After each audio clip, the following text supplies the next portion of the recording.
Okay, so today we get to the fun part, which is patina recipes. And I have been spending the last week or so under research and development trying to come up with 6 or so different patina recipes to color my acorns different colors. So of course, if I'm making wine charms, they don't all look the same. I think I have 6 good recipes that make them all look pretty different. I don't have all of them created yet, but I'm going to show you guys some of them. Well, I guess 5 recipes, because of course this is just a regular unpolished one. And so what I'll do is, just to keep this one this color, I will seal it with 3 or 4 coats of Protect Eclair. I want to keep that nice bright shiny copper penny look. So that one will be the one that stays like that.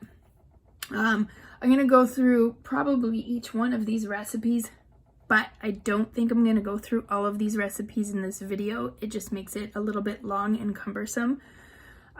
Plus it makes it really, it's too convoluted. So what I will probably do is post some links to some of the other recipes that I am going to post for you guys. I'm pretty excited about some of them.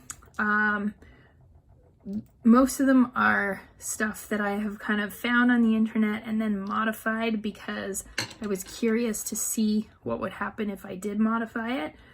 Some of it is just old techniques that are found on the internet and they're just scattered around and hard to find. And so what I've done is what I'm trying to do is kind of bring a few together for you in order to give you guys a good place to go if you decide that you're looking for specific colors. So I know that a lot of people have always looked for kind of the rainbowy colors that I tend to get on my pieces. Some of the techniques that I use for like a rainbow or shiny patina, I have been gifted the patina recipes, and so I am unable to share those ones. But I've also done some research and have come up with a few other techniques that also produce rainbow technique or rainbow-like colors that are actually really fantastic techniques and fantastic recipes, and those are what I'm pretty excited to share with you. I did make one that I would say is probably more my technique.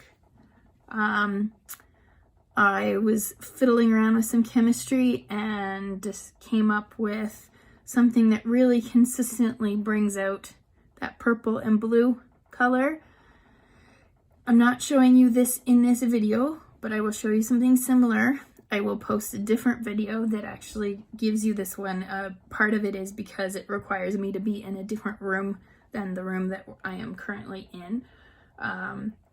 So just something to discuss though when we're talking about this type of patina. I've got a few techniques that basically bring out more of a bright or a rainbow color in the copper itself instead of your base copper, which you can see. I don't know if you can tell, there's quite a difference. There's absolutely a difference with this. Here's your base copper, here's your patinaed copper. When you start to get into the darker end spectrum colors, which would be the purples and the blues, I have yet to find any kind of varnish that isn't going to burn out the majority of those purples and blues. And so when you get to the point where you have a color like this and you don't want to lose it, then if you do varnish it or protect it, a lot of times it will burn off the color. So if you look at this one was actually pretty nice. I was pretty happy with it. It was much prettier yesterday, but I decided I wanted to see what would happen with this technique if I sealed it. And so I sealed it with just a UV nail polish. And it was one of the ones that typically would keep more greens, more of the pinks in the pieces that I've previously used the nail polish with.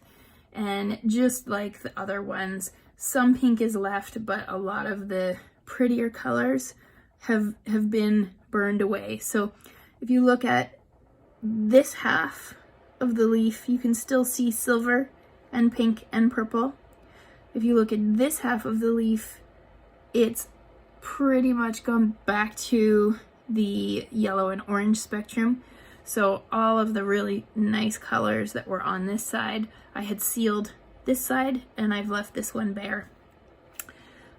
So they're all burnt off. So if you do try to varnish your pieces after you've come up with a nice color and you have found something that doesn't burn off the coat that you can get in North America, I would love to know what that is, because so far I haven't had much success with it. Now, having said that, if you don't seal your piece, what happens? I've done a little bit of testing, so here's kind of one of my older pieces that is a bit of a test piece. This has been sitting out for 7 months, and all that's happened is the color has just gotten prettier. So you can see there's a lot of green in there, there's a lot of pink and purple. So all of the kind of that deep spectrum and those hard colors that are really difficult to get. So this has been a little bit of a test piece. I can touch it, I can wash this with soap, nothing will happen with it. However, if I touch oil to it, it will burn those colors off. So say if I have oil on my hand, those colors will burn off.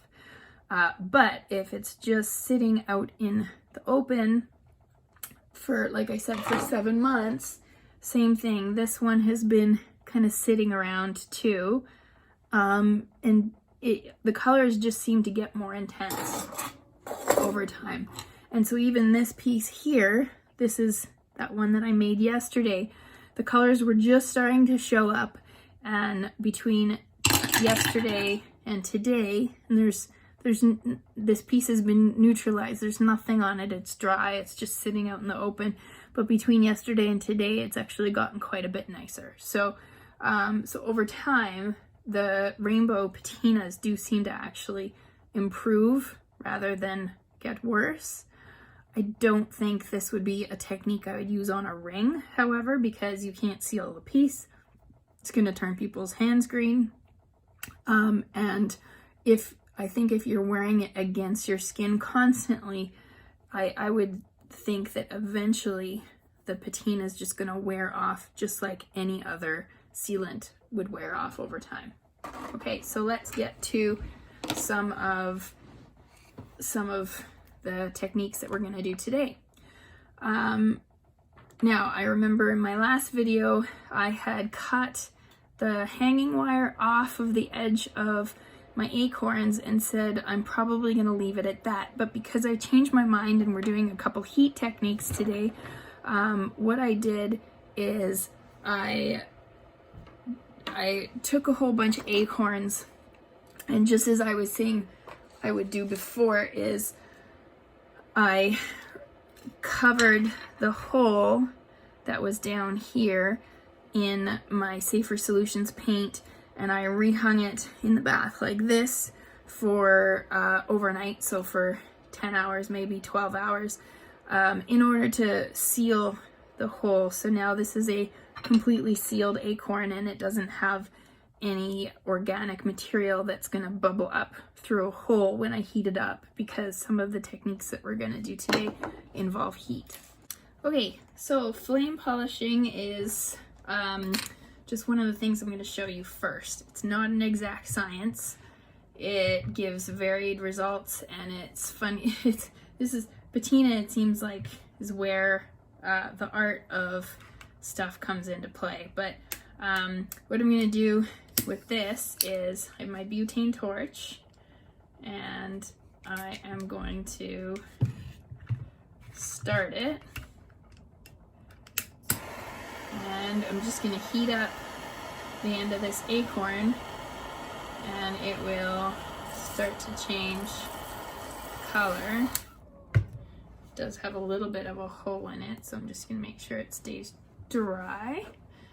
This is the added bonus of, to some degree, burning out the acorn on the inside. So I'm not too worried about this. This isn't commercial grade or stuff that I would necessarily sell at an event just quite yet. It's not quite at the level that I would sell it.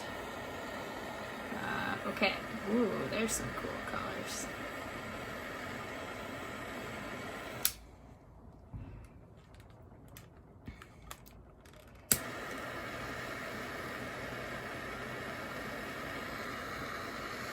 So even just with that much flame, I have managed to change its color pretty nicely. So it is now a blue, pinky, purpley, yellowy,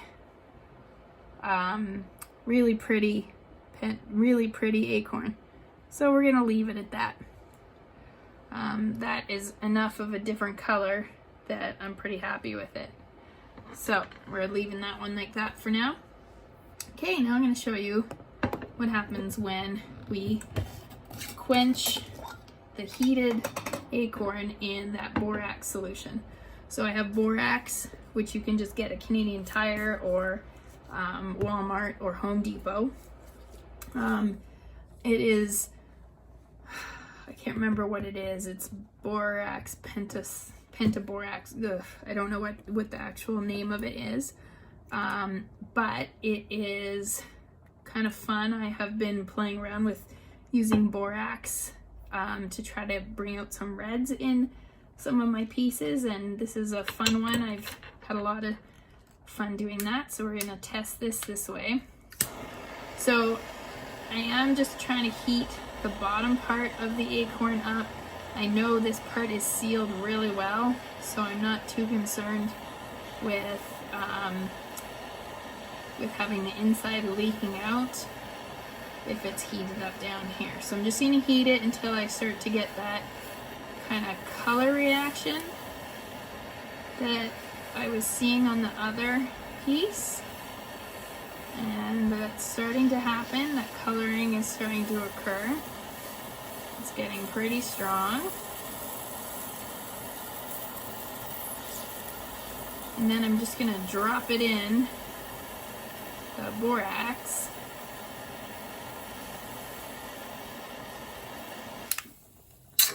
And quench it. And we'll see what happens. So now it's cold. You can definitely see there was a leak in it, but it changed color and it looks really cool. I don't really worry too much about that leak because I'll go clean it off. So I'll go clean it off and then I'll show you what it looks like. So after cleaning that off, I got some of the yellows that I'm trying to get. So that's a very yellow looking acorn, and on the back is maybe blue and green, which is also pretty cool, and I'll bet you tomorrow it's going to show up a little bit better. So that's kind of a neat response to cooling it off in borax. I'm going to try to get a little bit more of the yellow, so we're going to do it again. So apparently acorns are not ideal to test these heat patinas out with, just because it hasn't sat and dried out over time, so there's definitely a lot of liquid inside this acorn. So if I was showing people true patina techniques, this isn't really the greatest way for me to do it, but that's alright. I'll do it anyway. So I guess these techniques definitely would be better with non-organics. Alright, so we're starting to get the color change happening. And I'm going to keep going and heat it up quite a bit until we get into the silvery white spectrum that I'm looking for. Okay, there we go. And we'll see what happens with that when I bring it out.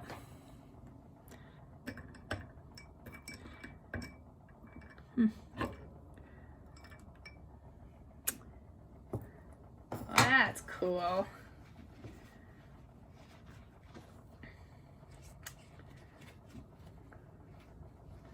So yeah, I got a little bit more of the yellow pink that I'm looking for, so that's pretty neat. So I guess we'll leave that for now. All right, so that is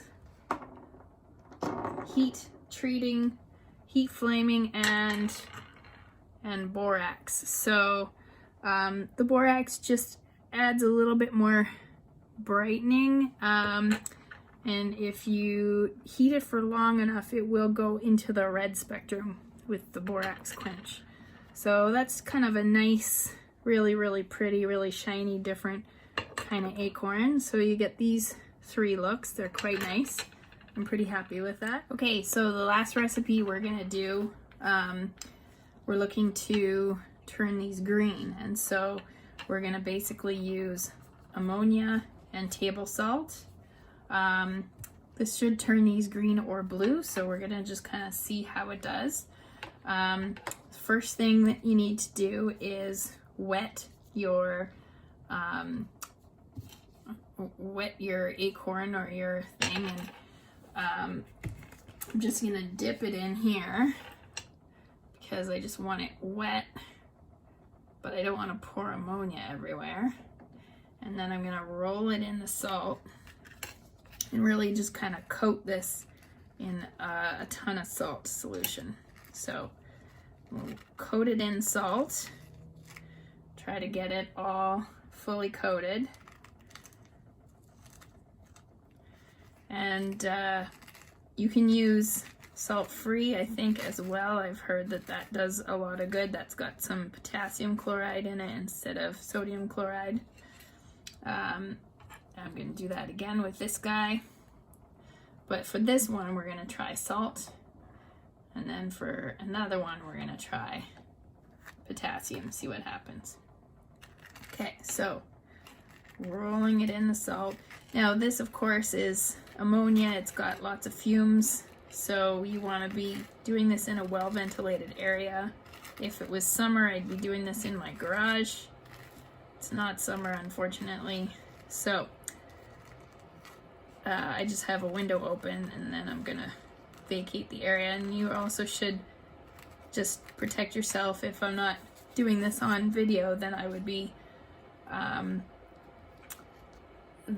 using protection. Okay, so I'm just gonna string these in here, and I am going to place them inside this, but I'm also gonna add some ammonia to this as well. So I'm just gonna pour some ammonia in. We're basically making like a fume chamber. There's some ammonia there. Okay, and I'm going to, yeah, it's nice and stinky. I'm gonna place these inside the fume chamber, so they're just dangling in there. I'm gonna dump the rest of the salt in, and then close it. And we're done. That's it for that. All right, we're gonna do the same thing with another one using potassium. See what happens. Just go get my lid again. Okay, and then this time we are going to use salt-free. So that's your potassium chloride. Okay. Got a couple more acorns. Got my wire.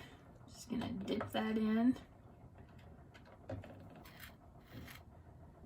Roll it around.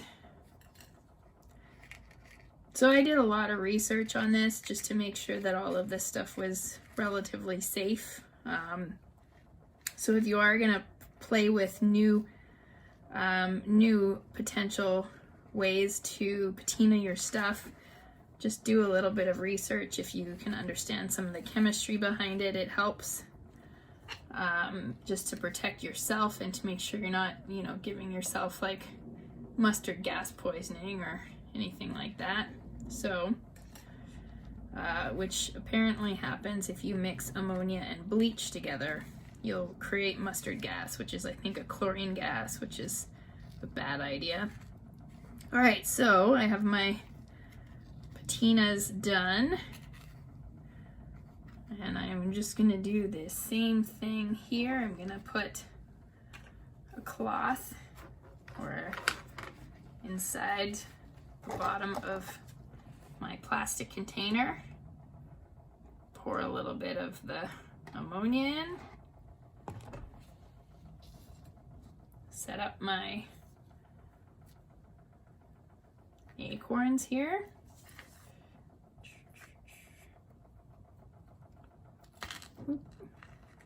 Alright. They're just going to sit inside this fume chamber and fumigate. And I guess you can do this for anywhere up to, 12 to 2 to 24 hours kind of thing. The reason why you hang the copper instead of putting it right in the ammonia is that I guess it will, it's really what a patina is tarnishing, but that is oxidation of copper. So if you do that over time, your copper will be eaten away if you do it too much. I guess ammonia is quite strong and it will potentially eat away your copper. So I'm just going to label this. So this is this is potassium chloride. And then this is sodium chloride. And I will be back and show you the results later. Okay, it's been a bit more than 24 hours and we are going to check our acorns and see what they're doing in here. It's like present revealing. So this is the KCl. You see the blue on that? That's pretty impressive. So right away, that one looks really neat. And then this is the NaCl, which is also blue, but maybe not quite as dark blue, maybe a little bit more light colored. So what I'm gonna do is go rinse these off, neutralize them with baking soda, and see what happens. All right, so here are my acorns. They actually look really nice. They are definitely blue. The two that were salt-based are less blue coverage, so a little bit more speckled than the two that are potassium-based. The potassium-based almost has a deeper turquoise color, and it's got a lot more color variation to it. So definitely the potassium-based formula, I think, worked quite a bit better. As far as if you want that really deep, kind of intense turquoise blue. So I'm just going to just kind of brass brush away a little bit to get some kind of depth on the acorn, somewhat. I should be using something.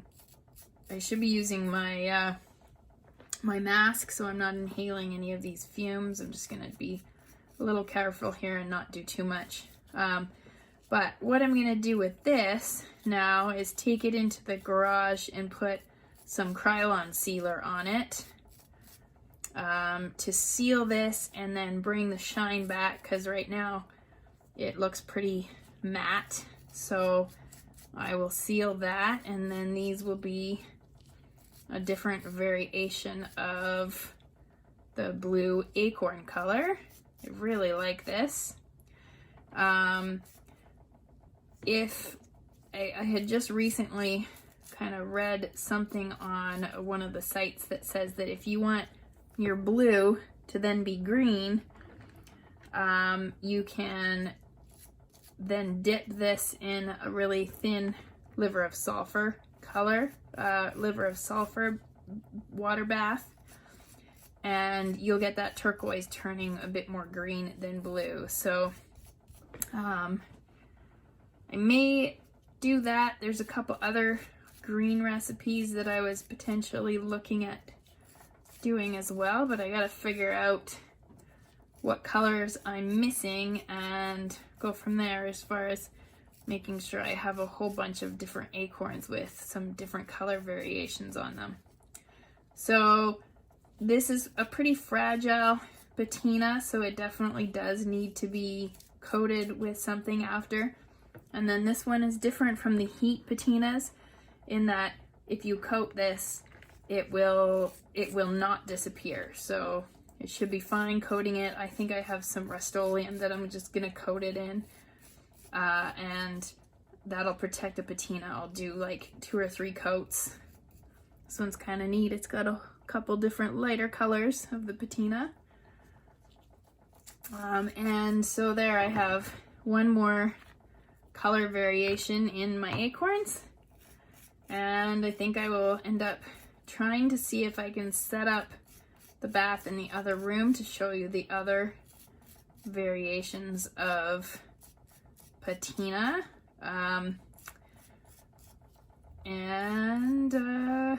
We will go from there. Okay, so we're gonna do the last 2 patinas here.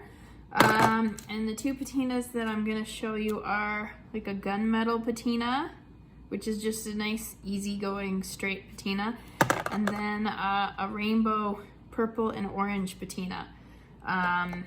This is a really beautiful one that's got those purple rainbow colors. It's kind of hard to see in this light. I'll have to show you a little bit better in different light, but unfortunately this is where, well, this was actually the better light location than where I was going to do it, which wasn't really showing a lot.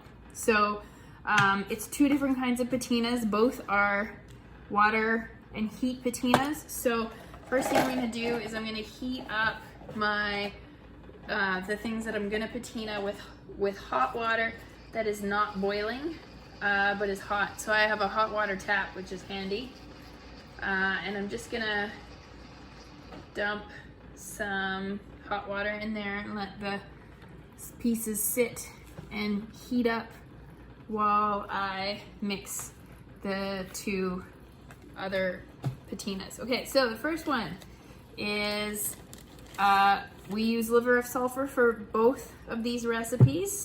One of them uses potassium and ammonia, and then the other one is just regular old liver of sulfur.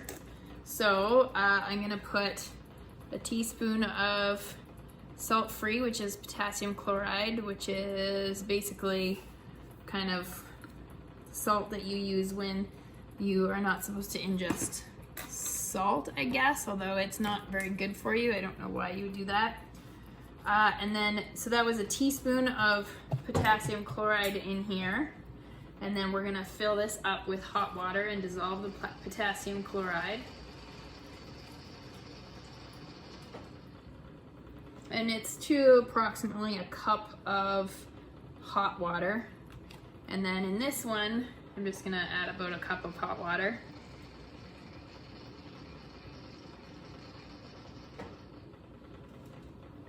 Okay, and then I'm gonna use my liver of sulfur, and I'm gonna put 1 drop only of liver of sulfur in this one, and I'll put a couple drops in the gunmetal one. So I'm gonna use a little dropper because it's really easy to overdo liver of sulfur, and if you do overdo it, it just ends up being too much. So even this, as I was trying to get the dropper out, it was way too much.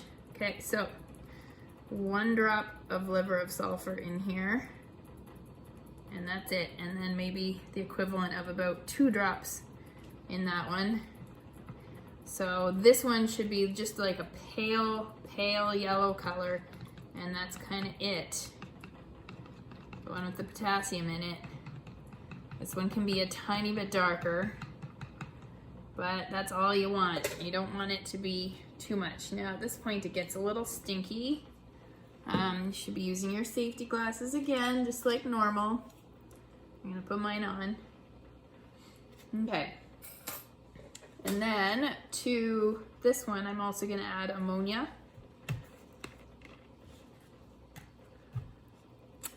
And I have another little dropper that allows me to get the ammonia out without spilling it. And I want about a teaspoon of ammonia as well, so that's about 5 mils. And I'm putting it in here also. So it's nice and stinky now. All right. Just gonna keep that in the sink. All right, and then the other thing you want is a cold bath. So, I am going to just use, you can use distilled water. I actually like tap water because I like its effect on my pieces. And that's it. So we're gonna do a test piece right here. Actually, I'm just gonna stir this around just a second. So I'm gonna just stir this. I just have a disposable stir stick just to make sure this is all fully evaporated and dissolved. Okay. That's good in there. Okay. So we're gonna do a test. So the way you do your rainbow patina is you dunk and swish into the potassium ammonium solution just until it starts to change color slightly, and then you put it in the cold, and that's it. It's not too fancy. So what should happen is it should have changed to a slightly darker color. If it didn't do a slightly darker color, you can do it again. But the way that you do it this way, it means that you don't overdo it. There you go. Okay, I'm just gonna let it sit in there and cool down for a minute. Okay, the other test leaf is just gonna be straight in the liver of sulfur. And then you grab it, so that's immediately changed to a nice dark color, and then you dunk it in the cool. We now have 2 different colors. This one is already quite a dark color. So in order to change this to gunmetal, you want to polish it with stainless steel. So I'm just going to dry it off. And I'm gonna just rinse it a little bit. And it's actually, it's also going quite rainbowy, but it's along the light blue spectrum. But I don't really want to get the rainbow result. I want to do a stainless, I want to do kind of like a gunmetal result. So I have a stainless steel tip on my Dremel, and I'm just gonna stainless steel polish it.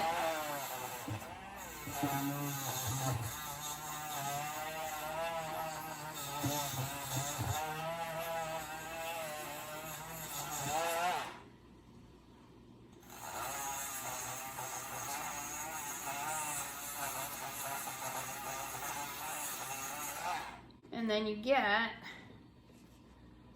this beautiful kind of shiny blue slash coppery look to it. So we're gonna leave that, and then we're gonna do the same thing with one of our acorns.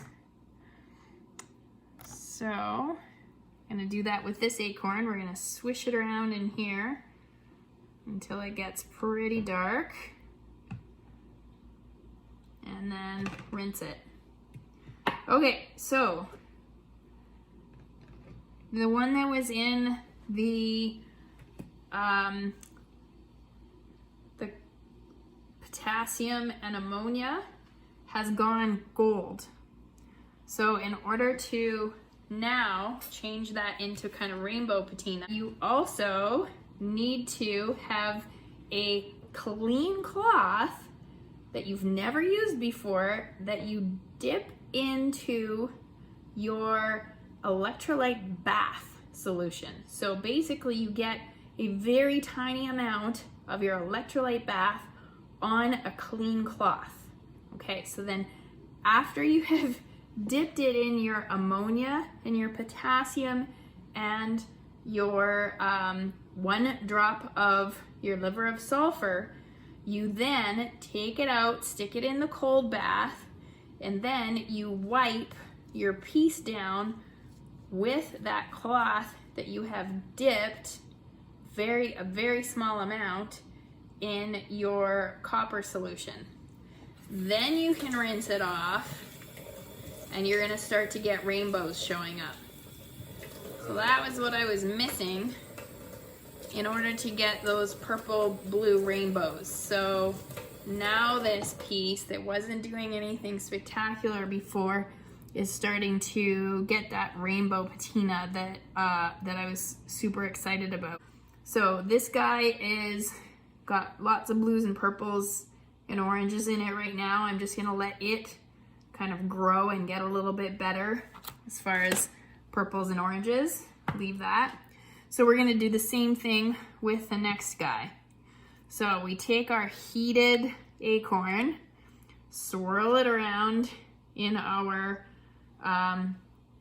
potassium, ammonia, and liver of sulfur until it starts to get a little bit darker colors. There's some dark colors showing up.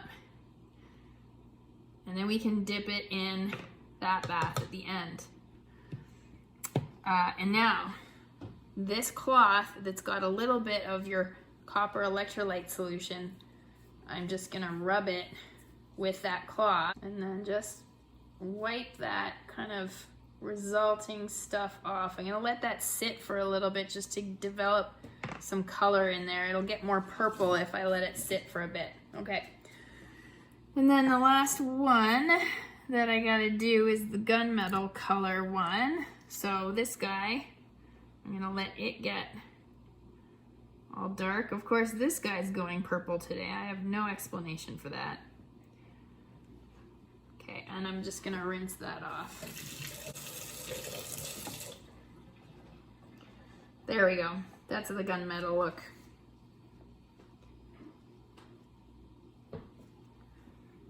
So he's kind of a shimmery blue, dark gunmetal. This guy is starting to develop some purples and some reds. Okay, so yeah, this one is gonna get purple. It's just taking its time. It's actually a really neat color because it's got like a lighter color down here, and then because I have been changing the dipping around, it's actually gonna be really cool looking when it starts to dry. Oh, this guy is not super exciting looking. Let's see what color occurs when I start to rub some of this off. Well, this one I think I'm gonna end up changing color of a little. Let's get some gunmetal on this. There we go.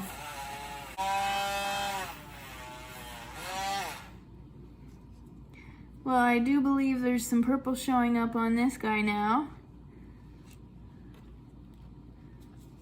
I'm just gonna see what happens when I shine this a little bit. So you can tell this is not an exact science, but well, a little bit more purpley blue has kind of come out of that guy. Okay, so not a complete failure. I didn't end up pulling somehow the pink and the purple from this one that I was getting, but I've pulled this really nice pinky gray blue color out. So what I'll do is this is terrible light, so I will move this to upstairs and show you in the better light, and I'll meet you there. Okay, I'm back up in my studio, and I wanted to show you just the pictures of the two last patinas, or the last patinas, and then the difference in all of the patinas for the wine charms that I was promising I was gonna make. So I'll take a better picture of this, but you can see this was the one that we just did, that test leaf downstairs, and it's got a little bit more blue than purple this time, but it's really beautiful. You can see that there are some purples coming out on that. So that is that patina that we did downstairs, and you can see the result of, if you get it really good, this one turned really nice and it's got a lot of the dark colors on there. So the differences between all of the patinas in my wine charms, I've actually kind of finally put them all together. This is your normal unsealed, or sorry, your normal bright copper. I sealed this when I sealed the blue one, so this is hopefully not going to change. I sealed it really well. This is the heat patina, so that's the one that we flamed without any kind of addition to it. You can see it's a lot darker. This is the borax quench, so it was the heat patina and then it was quenched, so it makes a little bit of a lighter result, so that was good for my kind of yellow. This beautiful little guy was that blue ammonia and KCl, so the ammonia and the salt-free or salt, you can kind of use either. They both turn very similar. And then this it was scrubbed off and then sealed. This is liver of sulfur. This one was just liver of sulfur, and then I think I just neutralized it in baking soda right away. I didn't show that part, but it's a typical, really pretty, just regular liver of sulfur kind of look. Here is that liver of sulfur, ammonia, potassium, or liver of sulfur, ammonia, salt-free, and then rubbed with your electrolyte solution and heated thing, and then here's your normal one. So that's the result of our different patinas. They all look pretty nice, especially when you kind of highlight the colors with the wire. So I'll take a couple pictures, and that's the end of this very long tutorial. Thanks for watching, and I hope you enjoyed it. Leave a comment if you have any questions or kind of want some clarification on any of these patinas. I will probably try to do some patina recipes a little bit separate. This was a very, very long one, and of course the patina section, trying to fit 5 patinas in a short period of time is a little bit hard. So if you made it through, congratulations, you're probably one of the only ones that did. Anyway, thanks very much for watching. Leave a comment below.